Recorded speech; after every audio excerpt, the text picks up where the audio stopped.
அண்மைச் செய்தி. சாத்தான்குளம் வழக்கில் 9 பேருக்கும் தூக்கு தண்டனை வழங்கிய மதுரை மாவட்ட நீதிமன்றத்தின் தீர்ப்பை உறுதிப்படுத்த கோரிய வழக்கு ஒத்திவைக்கப்பட்டுள்ளது. அண்மை தகவலாக பார்த்து வருகிறோம்.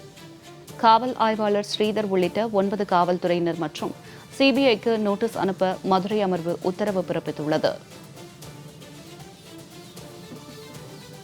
ஸ்ரீதர் தாமாக ஆஜராகி வாதிட விரும்புவதாக தெரிவித்த நிலையில், எதுவாயினும் அது குறித்த விவரங்களை ஏப்ரல் 30 தெரிவியுங்கள் என்று நீதிபதிகள் தரப்பில் இருந்து தெரிவித்து வழக்கு ஒத்திவைக்கப்பட்டுள்ளது.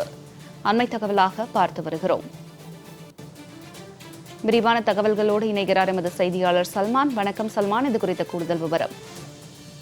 கொரோனா காலகட்டத்தின் போது தூத்துக்குடி மாவட்டம் சாத்தான்குளம் வணிகர்களாக இருக்கக்கூடிய தந்தை மகனான ஜெயராஜ் பென்னிக்ஸ் ஆகிய இருவரை காவல்துறையினர் விசாரணைக்காக அழைத்து செல்லப்பட்ட போது சாத்தான்குளம் காவல்துறையினர் விசாரணை என்ற பெயரில் தாக்கியதில் இருவரும் உயிரிழந்தார்கள். இந்த வழக்கானது கொலை வழக்காக பதிவு செய்யப்பட்டு பின்னர் சிபிஐ தரப்பில் விசாரணை நடத்தப்பட்டு சிபிஐ குற்றப்பத்திரிகையும் தாக்கல் செய்யப்பட்டது. இந்த வழக்கானது மதுரை மாவட்ட 1வது கூடுதல் நீதிமன்றத்தில் நடைபெற்று வந்த நிலையில் கடந்த சில தினங்களுக்கு முன்பாக இந்த தந்தை மகன் கொலை வழக்கில் மாவட்ட நீதிமன்றமானது 9 காவலர்களுக்கும் ஆய்வாளர் ஸ்ரீதர் உள்ளிட்ட 9 காவலர்களுக்கும் மரண தண்டனை வழங்கி உத்தரவிட்டது.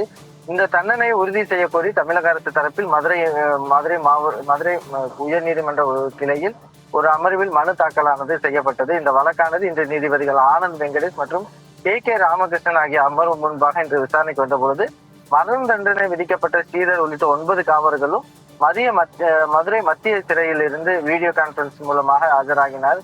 அவர்களிடம் நீதிபதிகள், நீங்களும் மேல்முறையீடு செய்தால்தான் சரியாக இருக்கும், வழக்கறிஞராக யாரை நியமனம் செய்கிறீர்கள் என்பது குறித்தான பல்வேறு விவரங்களை தெரிவிங்கள் என குறிப்பிட்டனர்.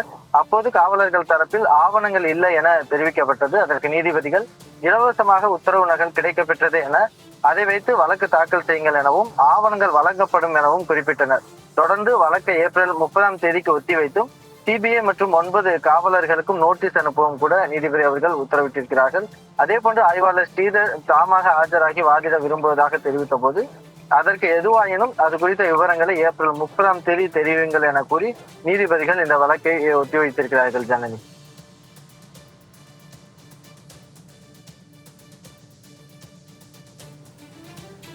தங்களுடைய விரிவான தகவலுக்கு நன்றி சல்மான்.